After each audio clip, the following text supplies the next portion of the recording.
is a typical nose repair. I grinded the whole area.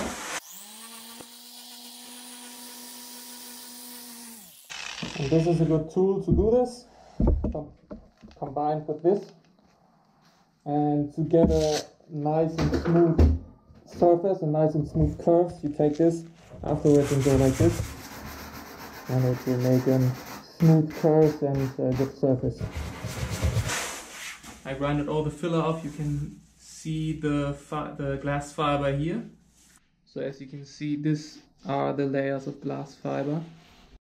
This looks a bit strange. It looks like the layers had not been grinded down evenly, but in fact they have. This pattern that looks kind of a topographic map occurs when you grind down an uneven surface to an even surface, which is quite common on nose repairs.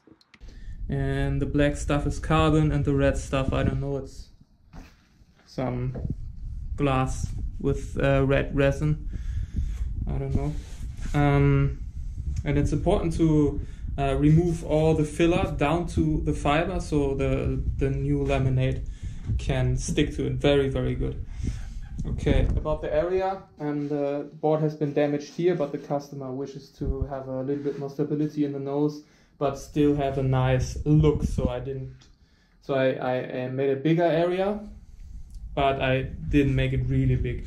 I guess you can imagine if the mast falls here, then it falls right on the edge of the new lamination and the old board, which is not ideal.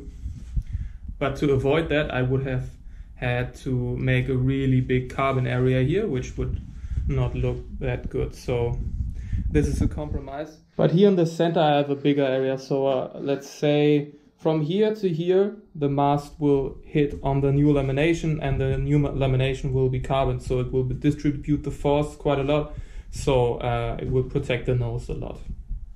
And hopefully Fanatic strengthened the nose anyway, so this is just another plus for the board. I don't think that.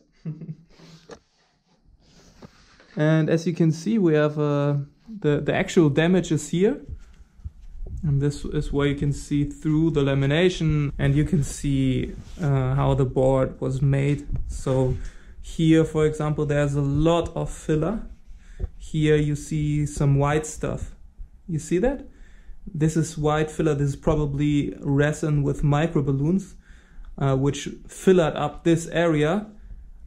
Because it is hard to put the fiber around this nose, so they just fillered it up, which is not good, obviously, and maybe this is what favors this damage.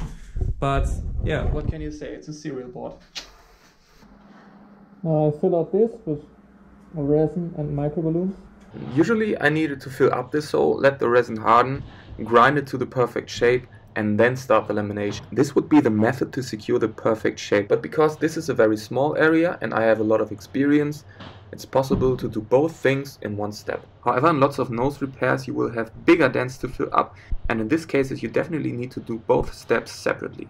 Now I show you how to laminate this. I show you a really simple way without vacuum and yeah, just resin and carbon fiber. I use black resin because this carbon fiber, it's not always completely dense. Sometimes you can see through the fibers in the corners, and you would see red through the fibers. And if you use black resin, then you don't see red. So that's a nice trick. Okay, and for noses and curves, it's always a task to make the fiber really stick around the curves.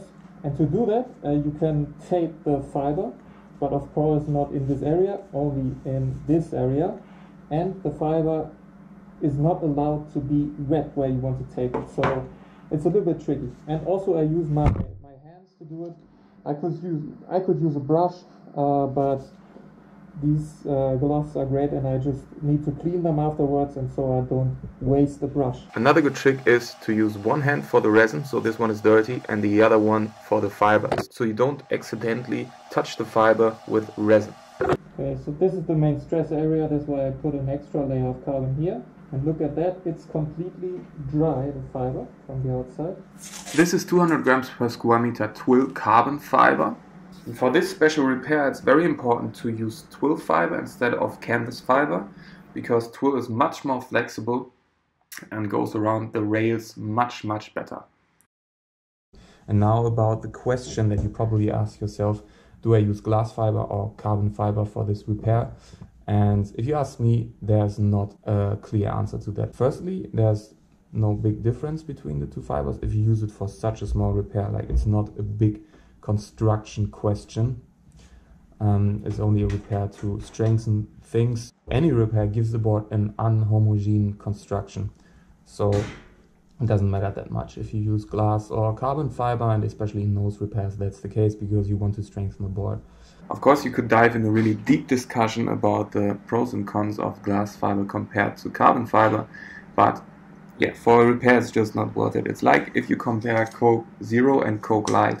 If you drink them pure on a beach, ice cold, then of course you feel the difference. So this question would be worth a discussion, like the question if you build a board out of glass fiber or carbon fiber. Big differences. But the question if you use glass or carbon for repair is more like you are in a club late, super drunk, and you mix it with whiskey, and yeah, you just don't feel the difference anymore. Sorry, but that's the best comparison that comes to my mind right now. I don't try to favor alcohol consume here. I usually use the fiber that I have left for repair. If I have both left, then I prefer carbon because I can use less fiber to produce more stiffness. I advise to really take your time with that because it's crucial to tape the fiber to the board to make it go around the curves. And for taping it, again, it's crucial that the areas where the tape has to stick are not filled with resin. If you have a vacuum pump, of course, this all is not necessary and a lot easier. But then you need more materials like rip-off cloth or fleece and the vacuum pump and the bag. So I prefer to show you this. And as you can see, the fiber gets more flexible once it's soaked up the resin. But there's a limit to this. And without the tape, it would not stick around the rails here. And an ideal way to put this method into action, you can see here, I put on the fiber, I stick it on only in the middle, there's only resin in the middle of the fiber, here on the rail. Then I put long stripes of tape on the edge of the fiber.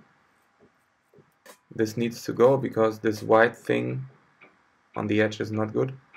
And now on the other side as well. And now I can pull the fiber around the edge of the board and adapt the tension to the curve of the rail. Now the fiber sits tight on the rail and I can put the resin on it, and yeah, this is simple and effective.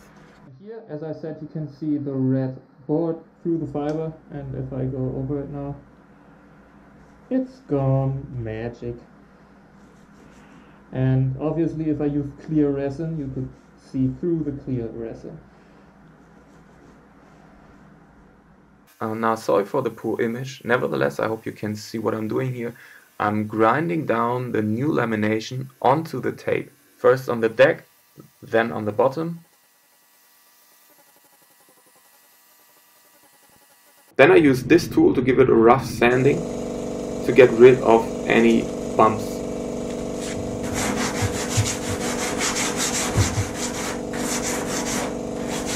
And after I've done that, I can easily take off the carbon that's unnecessary. This step is a lot of fun. Now I use a knife to get rid of some unnecessary materials. All these steps I'm doing here are kind of adapting to the situation. Like, you need to think on yourself a little bit as well. This specific step, for example, maybe you could do this with sandpaper as well. Probably would work, but I thought maybe if I use sandpaper I might damage the bottom of the board by accidentally sanding that as well, or I would make the edge less sharp. So I tried this and it worked quite well. This is how it looks now, and this is the point why I call this repair finished. Because as the video title says, this is the quickest and easiest way to repair a board properly. This is waterproof and this is more durable than it was before. So this is perfect. Everything you can add from now is just for the design and for the looks. The usual thing you would do now is filler this up, because this carbon structure, you can see it in the picture, is still there. So this is not an even surface. So you would filler this up with resin, then you would grind it again, and then what you could do is put some paint on it to make it look even better. But maybe you even like this used carbon look, or you just don't care about the look of your board, or you expect the nose of your board to be damaged again anyway, so you don't see the point of making this super beautiful. Thanks for watching, and if you want to get the materials, I link them down in the description below. I get them all from HP Textiles. I think they ship worldwide, and they are cheap and good.